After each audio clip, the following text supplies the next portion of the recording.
Imagine a single 3-letter word that can replace, well, over 20 different verbs in everyday conversation. For native English speakers, this word is practically invisible. I mean, they use it constantly without even noticing. But for anyone learning the language, it can feel like, a total nightmare. Oh, it really can. And it's completely understandable why learners feel that way. Today, we are doing a deep dive into the word get. G-E-T. Right. It's a tiny word, but it does a massive amount of heavy lifting in English. I have always found it fascinating how much we rely on this one word. For example, if I'm talking to a friend, I might say, I got up early, got a coffee, got to work, and got tired. Yes. That is what? 4 different uses in one single sentence? Exactly. It makes me wonder, why do we use this specific word for everything? Like, why is English built this way? Well, that is actually a great place to start. Because there is a historical reason for it. English is, it's kind of a mixed language. We have a lot of formal, very precise words that come from Latin. Words like acquire or comprehend. But we also have these very old Germanic words, and get is one of those old, sturdy Germanic words. Ah, I see. Yeah, over hundreds of years. Instead of disappearing, it just started taking on more and more jobs, mostly because it was short, punchy, and, just easy to say. That makes a lot of sense. People naturally prefer shorter words in casual conversation, but because it has so many jobs, trying to memorize a huge list of definitions doesn't really work for learners, does it? No, it really doesn't. Memorizing a dictionary page will just leave you exhausted. Yeah, for sure. Instead, it is much better to look at the underlying logic. Once you understand why and how the word shifts its meaning, well, it stops being a nightmare and actually becomes a very helpful shortcut. Okay, I love that approach. Let's look at the core foundation first. Right. The most basic original job of this word is about obtaining or receiving something, right? Yes. The underlying logic here is transferring something into your possession. You didn't have a thing, and now you do.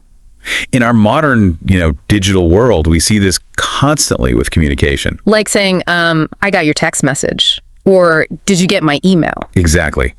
You are asking if the digital message successfully transferred to their phone.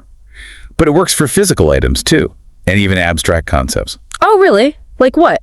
Well, if you say he got a promotion at work. Oh, yeah. It means he received a new job title. The logic is exactly the same, acquiring something new. Okay, so that is the receiving aspect. Yeah. But then the meaning shifts completely. It stops being about objects and starts being about states of being, like becoming something. Yeah, this is a very common shift. We pair the word get with words that describe a condition or a state of mind. Right. Words like cold, angry, or tired. And we do this to show that a transition is happening.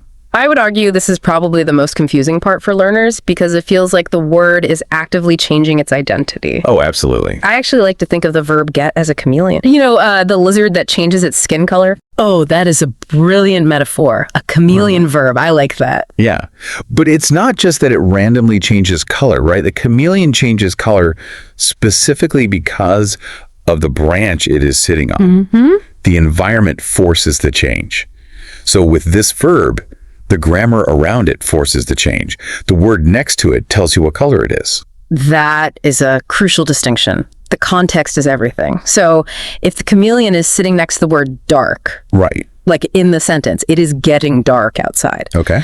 The word get takes on the color of a transition. The sky was light and now it is transitioning to dark. Oh, I see. And we use this for human emotions all the time, don't we? Like, she got angry during the meeting. Yes. So she was calm, and then her state of mind transitioned to angry. Yes, exactly. The focus is entirely on the process of changing, getting married, getting lost, getting sick, getting better. Yeah. It is all about moving from condition A to condition B. Okay, so we have acquiring things, and we have transitioning states. There is one more core meaning before we move on, and it is related to the mind, understanding something. Right. Comprehension. Yeah. In casual conversation, people rarely say, I do not understand. Yeah, that sounds a bit stiff. It does. It sounds very formal, almost like a robot. Instead, they just say, I don't get it. I hear that constantly. Imagine you are at a dinner party, right? Okay. And someone tells a long joke and everyone laughs, but you miss the punchline. You just lean over to your friend and whisper, I don't get the joke. That is the perfect scenario. And the reason we prefer saying I don't get it is because it feels a bit softer. Yeah. It feels less like you were admitting a failure of your own intelligence and more like The idea just didn't transfer to you. Yeah, it didn't land. Exactly. And then when your friend explains the joke, you can say, now I get what you mean. Now I get it. The idea finally arrived to my brain. So that connects beautifully to our next point, actually. If you get cold, which is a change of state, your very next step is usually to get a jacket. Which brings us to how we use this word for physical action and movement. That is a very natural transition. Yeah. Becoming something often leads to doing something. When it comes to doing things, get is our favorite action verb. Right. Let's start with moving to a location. We use get to talk about arriving somewhere. Like asking a person on the street, excuse me, how do I get to the train station? Yes. You are asking for directions on how to arrive there. But wait, why do we use get to instead of just saying arrive? Like, how do I arrive at the train station? Well, that is an interesting question of tone. Arrive often sounds very official. Okay. It sounds like a train schedule or maybe an airplane announcement, like the train will arrive at platform 4. Oh, right. But when we talk about human beings just navigating a busy city, getting to a place sounds much more natural and active. It sounds like a journey. Like, what time did you get to the airport? That feels much more conversational than what time did you arrive? It really does. Yeah. Now, another action use is fetching or bringing something. Okay. This is a very specific type of movement. It means going to a place, grabbing an item, and bringing it back to where you started. So if I'm sitting on the sofa feeling a bit lazy, I might ask my partner, hey, can you get me a glass of water? Right. You're asking them to walk to the kitchen, acquire the water, and transport it back to the sofa. Makes sense. Or think about shopping. Yeah. People rarely say, I'm going to buy groceries. They usually say, I need to get some groceries. Now, why is that? Because, buy just means handing over money, right? Exactly. Buy only describes the financial transaction. Right. But getting groceries covers the entire journey. It includes driving to the store, walking down the aisles with your cart, picking out the food, paying, and bringing the food home. It covers the whole process. That is such a subtle but powerful difference. The chameleon covers the whole journey. Let's talk about another action that involves other people. This is a concept that often makes learners a bit nervous, the causative structure. Yes, the causative. Now, the word causative sounds like something from an advanced grammar textbook, It really does. but we can explain it very simply. It just means causing a result to happen, usually by paying someone else or asking someone else to do the labor. Okay, let me give you a real life example just to make sure I understand this. Go ahead.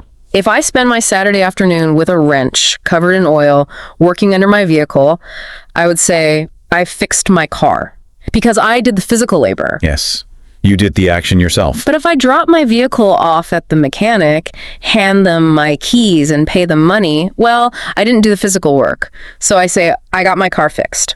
That is precisely how it works. You cause the car to be fixed. The pattern is the word get, plus the object, which is the car, plus the finished action, which is fixed. Got it. You use this whenever you are focused on the final result, but you did not get your own hands dirty. I see. So if I go to the salon, it would be strange to say, I cut my hair because I didn't hold the scissors. Right. People might think I did a terrible job in my own bathroom. Instead, I say, I got my hair cut. Exactly right. It shows someone else provided the service for you. Now, related to this, there's another way we use get when things happen to us. And this is in the passive voice. Oh, I notice this a lot in casual speaking. Instead of saying, my bicycle was stolen, someone will say, my bicycle got stolen. Yes. In formal English, we use the verb to be, like was stolen or were delayed. But in casual English, we very often replace it with got. But why do we do that? What is the actual feeling behind saying got stolen instead of was stolen? It comes down to energy. Energy. Yeah, saying was stolen sounds a bit static, like the police report. Yeah. It's just a historical fact.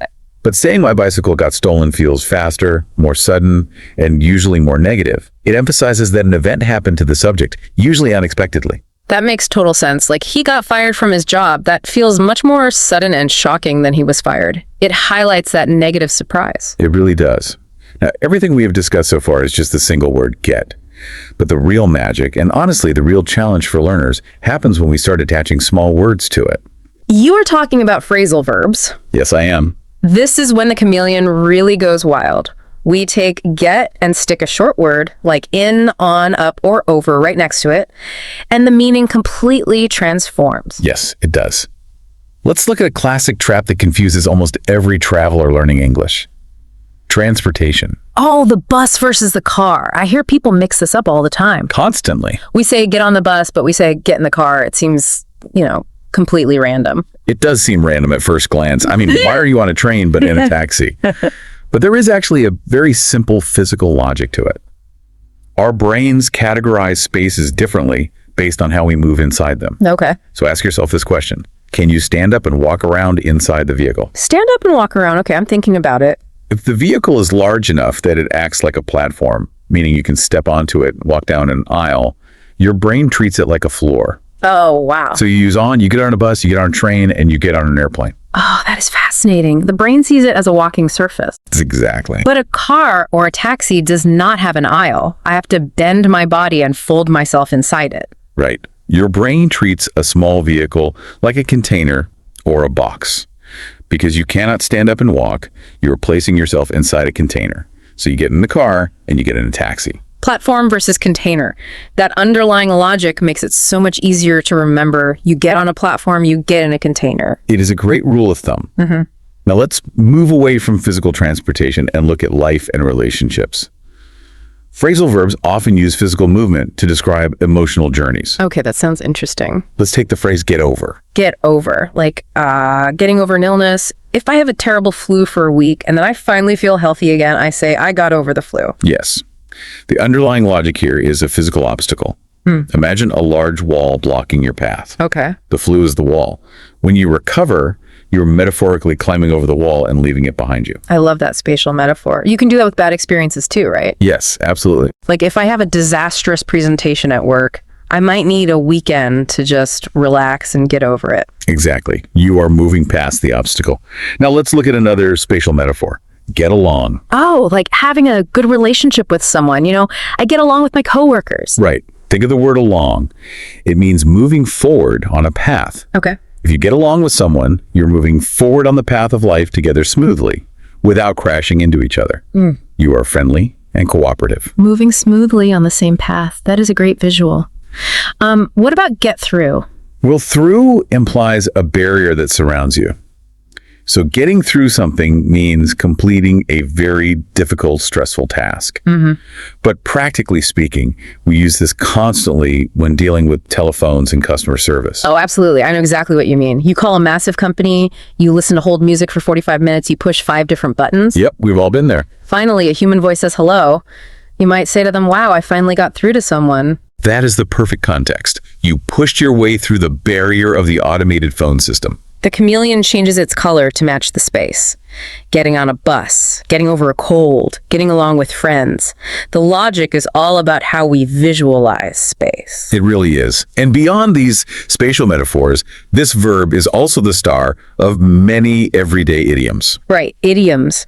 And for our listeners, idioms are expressions that paint a picture. You cannot translate an idiom word by word into another language because the literal translation usually sounds crazy. Very true. You just have to understand the whole phrase as one idea. Yes, so let's explore some of these, taking it step by step. A very encouraging one for learners is get the hang of it. Get the hang of it. Okay, what does that mean exactly? To get the hang of something means you are practicing a new skill, and it is slowly starting to feel natural. You are learning the rhythm of it. I think this is the perfect idiom for learning English. I mean, when you first start learning these grammar rules, it feels really awkward. But if you keep listening and practicing, you slowly get the hang of it. Your brain learns the rhythm. That is a wonderful application. It takes time, but you will get the hang of it. Another very common one is get cold feet. Get cold feet. See, if you translate that literally, it sounds like you need to put on warm socks. It does. But what does it actually mean? It means experiencing a sudden loss of courage just before doing something major. You become so nervous that you want to cancel your plans. We use this for weddings all the time. Right. Imagine a person in a tuxedo standing in the back room of a church, shaking with nerves, saying, I can't do this. Their friends would say, he's getting cold feet. The fear is stopping him from moving forward. Exactly. Now, here is one that is essential for the workplace. Get the ball rolling. Oh, I hear this in corporate environments constantly. Can you set the scene for this one? Sure. Imagine it is 9:00 a.m. on a Monday morning. Everyone is sitting in the conference room. People are drinking coffee. They're looking at their phones and moving very slowly. Typical Monday. Right. As the manager, You need to break this slow energy and begin the actual work. You might clap your hands and say, all right, everyone, let's get the ball rolling. Let's start the momentum. It creates a great visual of pushing a heavy ball down a hill. Once it starts moving, it keeps going. Exactly. It just means to initiate an action. Let's do one more idiom, one about frustration.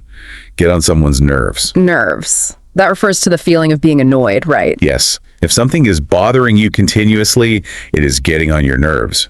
For example, if your neighbor's dog barks loudly for 3 hours straight while you are trying to read, you might shut the window and say, that noise is really getting on my nerves. It is picking at your patience. These idioms add so much color to everyday conversation.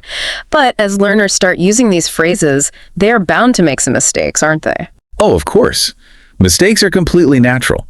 In fact, they are necessary for getting the hang of the language. But it helps to know where the common traps are so you can navigate around them. Okay, well, let's talk about the past tense. This is a big trap. It really is. In the present tense, we say I get, like I get up early. But in the past simple, the word is got. I got up early yesterday. I hear learners sometimes say get it, and honestly, I completely understand why they do that. It really makes sense. I mean, it is so tempting to just add an ed and say get it, because that is the logical, reliable rule for most English words. Right. You say walked and played, so why not get it? But this is where the language throws a curveball. Because it is an old Germanic verb, it is irregular, it never takes an ed, it is always got in the past simple. Always. I got a new job, she got a coffee. No ed. Now, this brings up another confusing point for global learners, which is the difference between British and American English. Right. What happens when we need the past participle? Like the form we use after the word have or had. Well, in British English, they keep it simple. They use got. A person in London would say, I have got a new phone. In American English, they use an older form, which is gotten. Gotten. Yeah, a person in New York would say, I have gotten a new phone. But both sentences mean the exact same thing, which is receiving a phone. That is really good to know. But there is a small exception, isn't there? What if we're just talking about owning something? Simple possession. Ah, yes. When talking about simple possession, the Atlantic divide disappears. Both British and American speakers use I've got. So if I want to say that I own a vehicle, I can say I've got a car in both London and New York, and it sounds perfectly natural. Exactly. I've got two brothers. She's got a nice house. In this specific case, it simply means have, no matter where you are. That is a very useful shortcut. Let's move to another trap. I know learners often confuse using this word with the verb go. Yes, this is a very routine mistake regarding daily habits. Because get to means arriving somewhere, learners sometimes try to use it for their whole morning commute. Oh, I see. They might say, I am getting to school every day at 8 a.m. Because they want to express the idea of traveling to the building. Right. What is a more natural way to phrase that? For a routine or a habit, you should stick with go. Just say, I go to school or I go to work. Keep it simple. So when is the right time to use get to? Use get to when you are focusing on the specific final moment of arrival, usually on a specific day. Okay. You can combine them beautifully, actually. You could say, I usually go to work by bus, but yesterday the bus was late, so I got to work at 9:03. Oh, that makes the contrast so clear. Right. Go covers the routine habit. Get to points the spotlight right at the exact moment you arrive at the front door. Exactly. It highlights the specific result. Okay, here's something I want to push back on just a little bit. We have spent this entire conversation talking about how flexible, useful, and common this chameleon verb is. We have. It is everywhere. So, if it is so universally understood, should I use it for everything? Like if I am writing a formal message to my company's vice president, or maybe writing a university essay, should I say, I got your email and I get the new policy?